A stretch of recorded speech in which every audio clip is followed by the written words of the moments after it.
Hello, everybody. Welcome to the WREVA Electrifying News segment for September 2025. With me, as always, we have Mr. Ian Graham joining us from up north at an undisclosed location. How are you Yeah. today, sir? I'm going into hiding with all the craziness of the world. Nobody other than Eric, and I don't know, maybe I have to like brainwash Eric to silence him so he doesn't disclose my location. Oh, that's right. That's right. The two of you were in the same room last time. So, Yeah. yeah. Well, that leads me to my second co-host. That's Mr. Eric Stevens joining us from the Listowel area. How are you today, sir? I'm doing great, Mark. Yeah, I'm doing pretty good. The weather's beautiful there for this time of year, so I can't complain. That is Mhm. absolutely correct. It is nice out there. And I'll put this out front. If you haven't signed up for our big event, October the 4th, Saturday, October the 4th in Waterloo, please do. We've got over 40 vehicles now signed up, and we've got Bright Drop Van coming out again this year, even though the plant is shuttered at the moment. But we got all sorts of fun. Visit the website, dot, I'm sorry, tinyurl.com/NDEM 2025. That's the website to take a look at what's going on. But let's get to the electrifying news today. Ian, start us up. All right. So, this is electrifying news for September. And we're going to start off with some politics, just what we need, right? More politics. Well, we know that we're in the midst of politics all over the place. We've had politics throw us a curveball with tariffs. We have a prime minister that's now trying to see what he's going to do with the EV mandate that was in place for zero emission vehicles. And recently, the government called a 60-day pause on I guess the counting of EVs in Canada. Manufacturers have a 60-day pause where they don't have to sell a certain amount of EVs. That's all. The government is looking at different ways that it can address this. It doesn't know exactly what it's going to do. It's reaching out to partners. It's reaching out to industry. It's reaching out to everybody that to have a say as to what they can do with this. So there's a re-examination of the mandate, what was in place, how successful it's been, where they think it's going, and the changes that they think would make it more successful going forward. So we are in this pause period. We hear all sorts of different rumors about the mandate being weakened. We hear things about maybe going back to China and changing tariff amounts. We now hearing that somebody's saying it would be best for us to pair up with Europe, bring in some EVs from there to help us with the amount of EVs. And we have still others saying we need to stay the course. So this is I guess uncertain times is the best way to put it at this point. And just wanted to put it out to you two and see what you're hearing on the airwaves and what you think's going on. Yeah, I think, just looking at what's going on right now, of course, in the politics of it, there's always, especially when it comes to EVs, there's always that 1 ounce of truth in the 10 pounds of bull excrement. But basically, it, what at least I have a vision, at least what I would like to see happen is, I can understand with the politics that are happening in the US, there's some concern in the short term, there might be a softening demand for EVs in the US. And as a result of that, it's hard for manufacturers to bring scale and production scale to items and get their costs down. The Canadian market is, 1/10 the size of the US market. So Yeah. that certainly introduces a huge number of challenges. So I could see the Canadian government possibly delaying the EV mandate a little bit or even moving the goalpost back a little bit. While at the same time, I do think they should, bring on incentives, maybe strengthen the carrot and maybe just push back the stick a little bit. But I still think, the EV mandate is there. We've seen that the EV mandate is very strong motivator, especially in places like Europe. We've seen that as well too, and I think that's important. And you mentioned harmonization with Europe and stuff like that. Right now today, Canada, Transport Canada, a lot of our safety rules are they're not identical, but they're very closely harmonized with the U.S. today. So that's why a lot of the marketplace, a lot of times the U.S. and Canadian market is seen as one. But in my opinion, the Euro and the NCAP system that they have there for vehicle safety, in my opinion, they have a good system there. And, maybe Transport Canada needs to be able to approve those as an alternate as well, too, to say, okay, if you have US certification, fine. If you have European certification, fine. And that'll be good either way. Then they can bring those vehicles into Canada easier as well, too. Yeah, So that's my thought. good idea. Yeah. Ian? Um, Personally, I kind of look at it interesting how they are saying that they must have an all-electric range, the FEVs, of 80 kilometers. And, if you know the stats, every day we drive 50 kilometers less a day for 95% of the time. So, okay, that's great. We're already doing that as it states right now with the plug-in hybrid. But, and then they're making that, manufacturers have to make sure that all their cars have a hybrid version aspect of this. And I could never see myself going back to a hybrid version after 2018 when I went from the Chevy Volt to a Model 3. And I know many other people who basically, it's not range anxiety. It was like, damn, I want more electric, right? And I remember, back then, when I first was chatting with you guys, that was always the thing. It's like, I wish I had more. I got from Kitchener to Pearson Airport, and then it switched over to gas. Dang it! And so the other thing too I look at with all this stuff is that when the first iPhone in 2007 came out, and then the Android phones, and then of course BlackBerry sort of struggled. But how many people really are going to go back to a flip phone, let alone a rotary phone, etc.? And in 10 years from now, we're already seeing like this technology is jumping in leaps and bounds. In fact, there's already one of the articles tonight that we're going to discuss in terms of batteries. And, I wish the politicians would start looking more at what the reality is of people. And I mean, people need to look at more of what is your reality of your lifestyle. Where do you actually drive throughout the year? How many road trips do you actually do that are more than 500 kilometers? Let's get back to the stats about all this stuff. And, in 10 years, the charging network, where's that going to be at? There's an article we have on that tonight that's going to be interesting. So to me, this sort of belly aching and bickering back and forth about this EV mandate, it just seems like a lot of wasted time instead of really looking at the potential of what we have even in 5 years from now, let alone 10. Yeah, yeah, I can see that as well. Maybe you watching this program, maybe put your comments in where do you think the EV mandate should go for Canada? What should we do? What shouldn't we do? Put it in the comments. We'd like to see what your opinion is, and others can read about it as well. So that would be great. Yeah. All right. So speaking of charging, this article literally just came out, I think it was yesterday.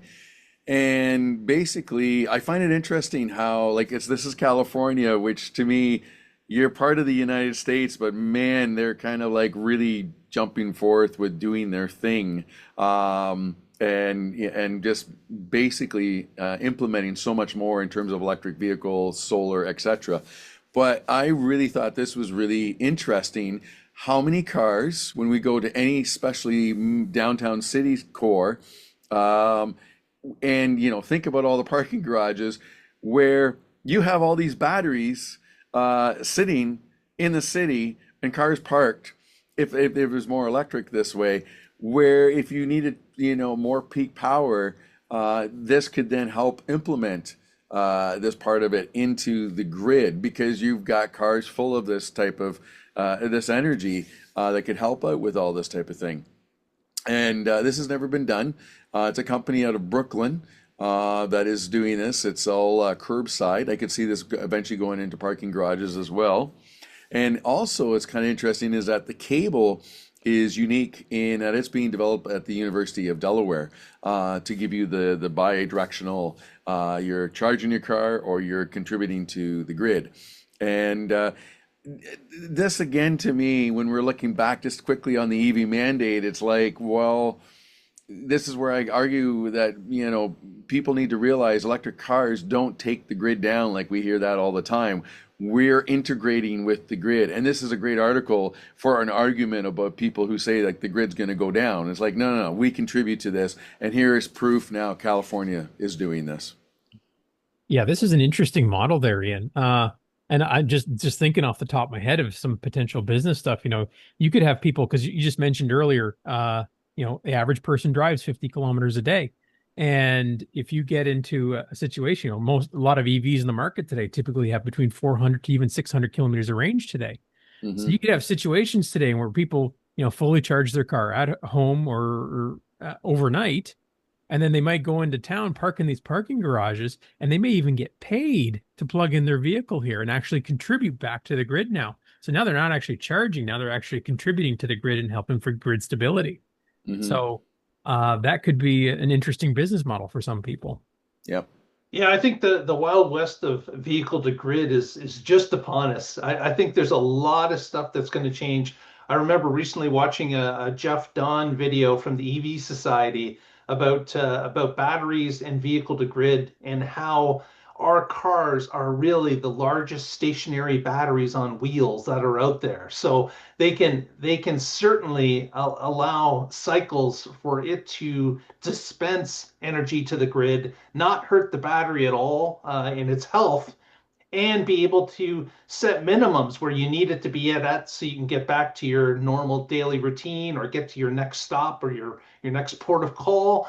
This would allow you to take part in this, get some payment for the electrons you drop off, and still have the proper amount of charge you need to get to your next spot. So all this kind of stuff is starting to bubble up to the surface and starting and utilities are starting to look at this, that this could really help us avoid another peaker plant. This can allow us to smooth out the grid in our area.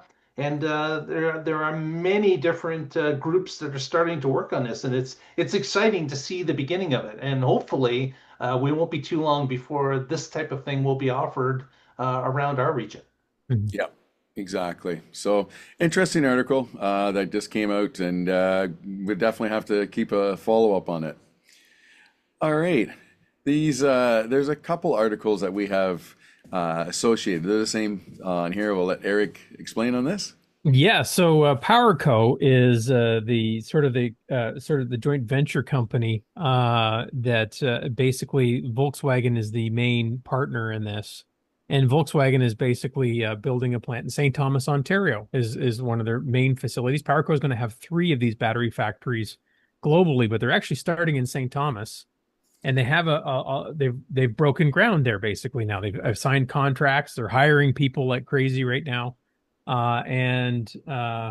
This battery plant appears to be full steam ahead right now.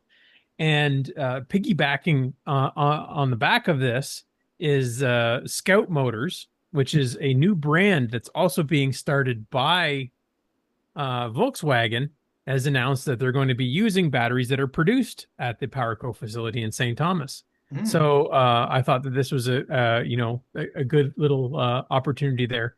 And I was going to throw out even another little tidbit that I didn't throw in here too, but Volkswagen's been working closely with a company called QuantumScape, and they're working on Mhm. solid state battery technology. And QuantumScape has mentioned that they're looking to go to production in the next couple of years with their battery at PowerCo facilities. So we could be Oh. seeing some of these batteries produced in St. Thomas, Ontario, which is impressive as well to see some of the state of the art latest battery tech coming and being manufactured here in Ontario.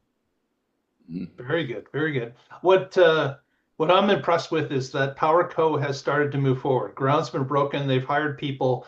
They are going to start to build this plant. So that is a huge plus for the city of St. Thomas and the general area around it, because of course these type of plants draw employment. They draw other supplier companies. They draw other additional employment for the suppliers, all that kind of stuff starts to happen once you get one set up in the area. And of course, that draws many others, even other companies outside of the scape of VW. Maybe another company that is like Honda or Toyota may look to come to that area too because they already have the workers, they already have the plants, they already have the infrastructure, the roads already set up, and then they can just add on to it. So I think that's a big multiplier for St. Thomas that could really work out well for them. And I'm really glad to see that they're starting this, even with all the crazy amount of uncertainty that tariffs have overshadowed the news lately. Yeah. Two points on this. One, Eric brought up QuantumScape. Funny enough, that's a company that a friend of mine turned me on to, and both of us had bought into the stock of it. And you know what? Didn't do too bad. It's doing all right. And also, of course, the solid-state battery aspect is a big part of QuantumScape, and it's been about a year, I think, at least. I've been kind of following that company. The other interesting thing was in April, did some work for Plug and Drive out of Toronto in St. Thomas, and right across the street from where we were was this gigafactory, and that's where could see the work being done there. And funny enough, one of the people who came to test drive some of the electric vehicles we had was a city councilor from St. Thomas, and it was interesting to get the perspective of the positive and the negative with her constituents about all of this. And so we had quite the conversation. Some of the negative was a lot of the myths and everything else that she noticed that were being said, but the positive was definitely the fact that has a huge job potential for the amount of people that will be employed here. So it's a real growth thing for St. Thomas, that's for sure. So yeah, and then as for the Scout, I thought that kind of an interesting truck. It kind of reminded me a little bit of kind of a cross of a Rivian and a Silverado.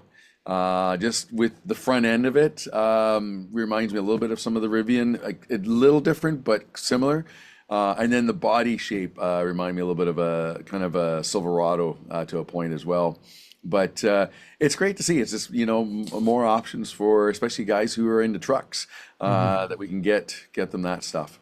Yeah, Scout has a little bit of a soft spot in my heart because the brand comes from the old International Harvester, Right. and my father worked for that company for 30 years, basically building the heavy trucks, the tractors. So that would be so it's good to see that sort of Volkswagen's bought the rights to those brands and the names and stuff like that, and they're reviving it as well too, going back to the old Scout, because the Scout was one of the first original SUVs that were on the market. So Right. Be great to see that electric Scout out. So be watching for that. yeah. Right on. Okay. Here we go. Back to Ottawa again. Yeah, so I kind of touched on this. So Ottawa's looking again with a 60-day pause. They're looking for solutions that could work for them. Part of them are saying let's let the Europeans in. As Eric said, maybe Transport Canada could align up our rules and regs against Europeans so that they could come in a little bit quicker and easier. If it's going to be eased against Europe, I could definitely see that happening. The other thing is, of course, the China card, which Canada threw out a 100% tariff on Chinese vehicles, electric vehicles, this about 6 months ago. It was just before the administration changed hands in the US. And at that time, I was all for the 100% because what it was doing was it was kind of guarding against Ontario, Canada's automotive sector. If we had subsidized vehicles coming in from China that would sell much cheaper, you're going to have a hard time selling the local fare built by Canadians, GM, Stellantis, Ford, Honda, Toyota. You're going to have a more difficult time if they are very cheap to come into the country, and the workers are really at a disadvantage. So again, I am topsy-turvy when it comes to this because there are so many factors pulling on you in different directions. I would really like that Canada, Ontario, Quebec, we continue to have an automotive culture. We continue to have those jobs. I would really love it if Canada could come up with their own vehicle, or a company like Magna or somebody would produce an actual EV made in Canada by Canadians. But until we're doing it, I think we have to support the plants that are here that are making the vehicles with Canadian workers on those lines.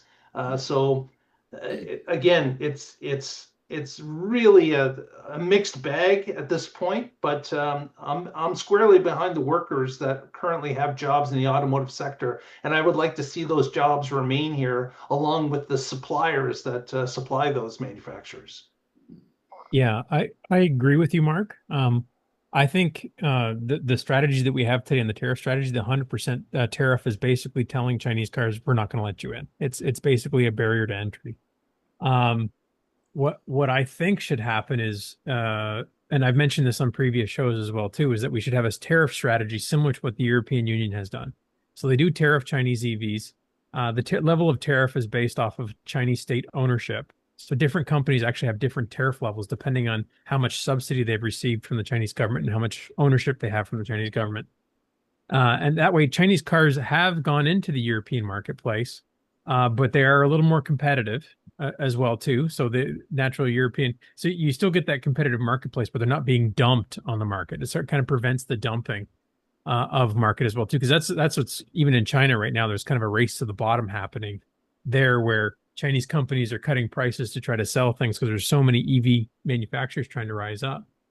And I did mention previously about Euro NCAP. We should harmonize with that as well too, I think, or have that as a certification path or option to get vehicles to Canada, open up that. So, and one other strategy we could even look at is, hey, if you want to sell in Canada, there's a certain investment level you have to do into the Canadian marketplace. So maybe you have a company, or if BYD wants to sell in Canada, okay, well, you have to invest at least a certain amount of money, or some threshold in order to do that. And that might be a way to help with that as well too. Yeah. Mhm. I find it interesting that a lot of this is being brought about because of the canola aspect. Something completely opposite of what you would expect Mhm. to do anything with electric vehicles, let alone Chinese. But to that point, I have seen over the last year different auto journalist articles who have gone over to China and come back and just sort of flat out said is like the North American manufacturers don't really have the technology that they're showing in China for the competitive aspect of it. And that is an area that I think needs to be addressed and looked at. So that's one thing. And to that point, if you look, when RIM was the biggest sort of player in the phone aspect of things, and then Apple came out with the iPhone, I can tell you from personal experience and talking to people I knew at RIM who were friends, and the attitude was like, piece of junk, we're not worried. And then a few months later, in June of the Worldwide Developers Conference, came out hey, you can develop as many apps as you want for Apple's iPhone for $99 a year. And then RIM tried to counter that with, we'll let you do 6 apps for $300 or whatever it was. It wasn't even close. And I think that is the scenario that I'm kind of concerned that we're going to start seeing if, don't get too big, even though you're some of the biggest, in terms of manufacturing, but don't let yourself get so big to understand that someone else can come along and really put that effort into the technology to kind of blow it away. And, the consumers will make that choice on that aspect. As much as we may have some brand loyalty, I think that can change over time as well. So this is a fine line that I think are walking on this aspect, and especially too about the jobs within North America. So I think to Eric's point, I think that's it would be good if they say like, hey, we'll let you into a certain point, but you got to put some investment into other aspects of Canada on this as well. So it's going to be interesting to see how this plays out. Again, all coming about with this whole canola oil aspect of things. Maybe we're Yeah, going to run. trade is across the board. It's never fair.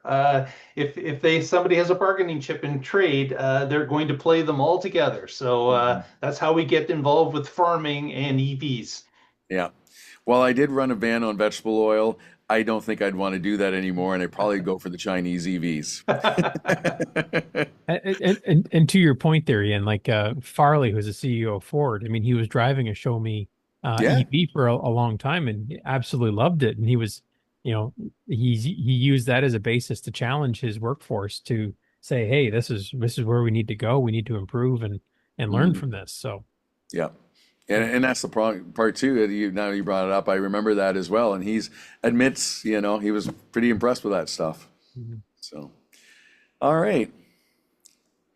So there is new battery technology that was announced in Munich by Cattle. I'm not sure if that's how they pronounce it. I think it is Cattle.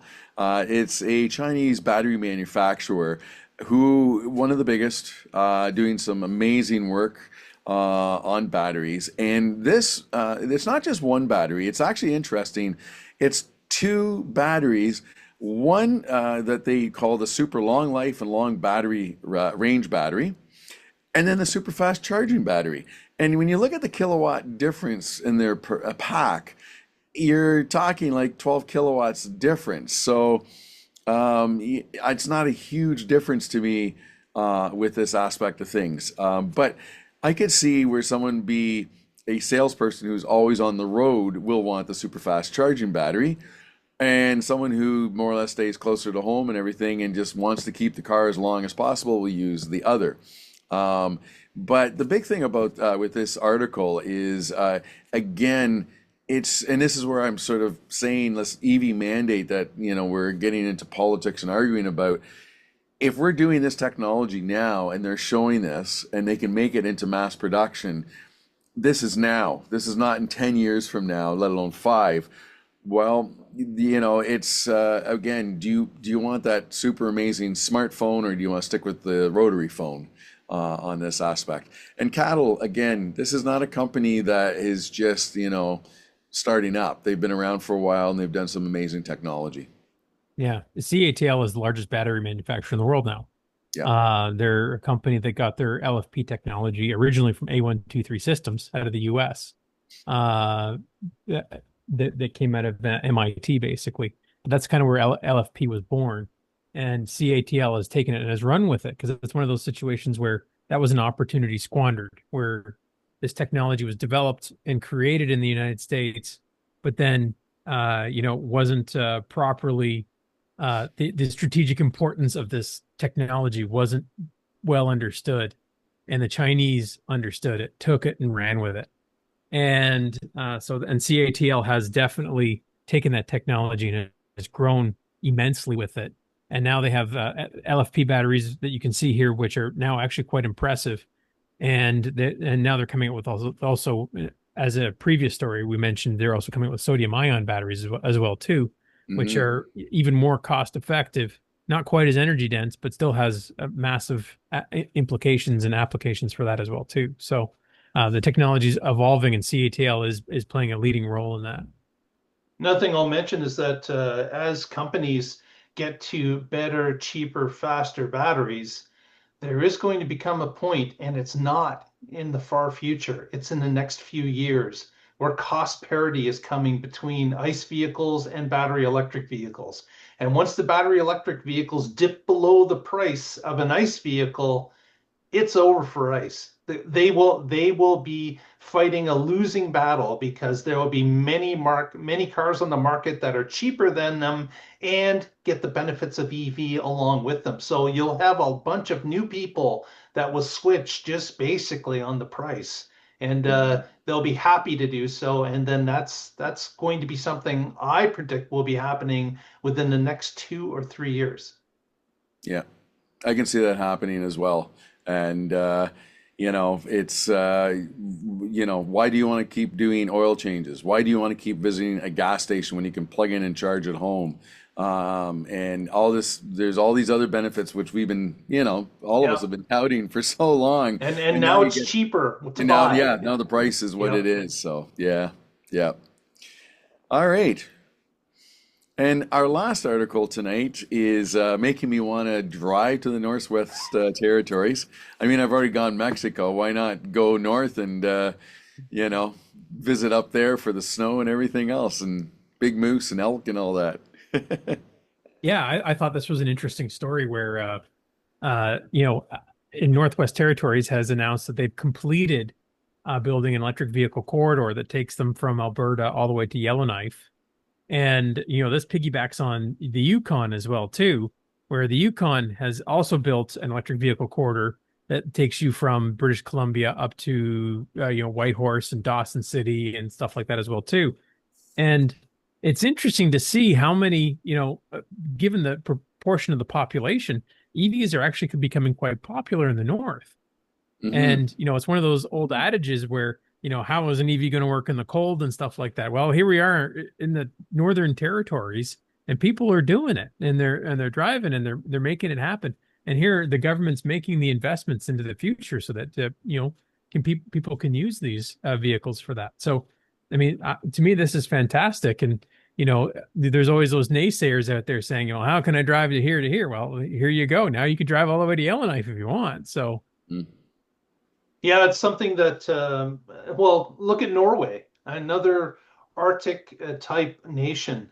So not that much dissimilar from the Northwest Territories weather patterns. So it's certainly been done and continues to be done, and I'm glad that Northern Canada is starting to figure it out. And we've got people that are moving on this, and the government is kicking in to help. Sustain or put together some solid routes between the north and the south, and hopefully those routes will continue to expand. Yeah, exactly.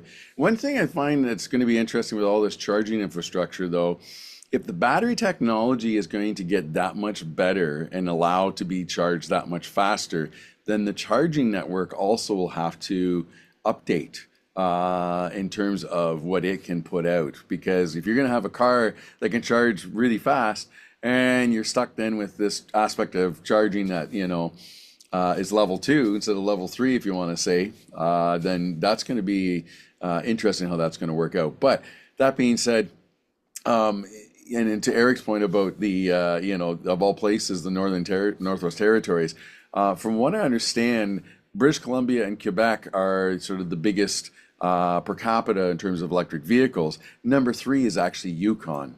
And not even Ontario's after that, which I thought that's kind of an interesting point because that's the last place you would expect to, see that. But we have a friend who does go to Northwest Territories, and he's stated clearly that, yeah, he sees a lot more electric vehicles than he ever thought he would. Exactly.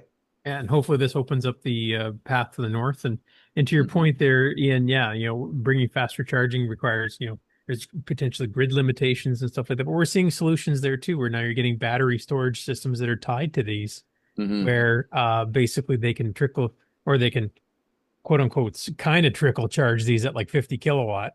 Yeah. And then when an EV pulls up that needs 400 kilowatt, they can dump that 400 kilowatt into that vehicle in a short period of time. So Yeah. um there are solutions that are coming for that.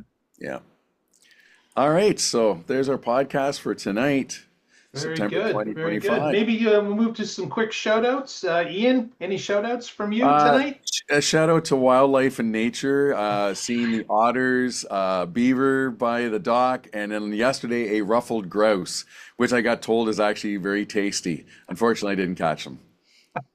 I'm The gonna wait. bear didn't come back, huh? Yeah, the bear. Yeah. No, the bear hasn't come back. Okay, good. I guess that's good and bad. Yeah, Eric, any shout outs? I'm just gonna maybe a shout out to the Blue Jays, maybe. Even though they yeah, lost today, but they've been playing pretty good lately, and they're on a path to winning the AL East, and yep. it's looking Playoffs, promising. Yeah. So World Exciting Series. baseball in September. yeah. Absolutely. That's great.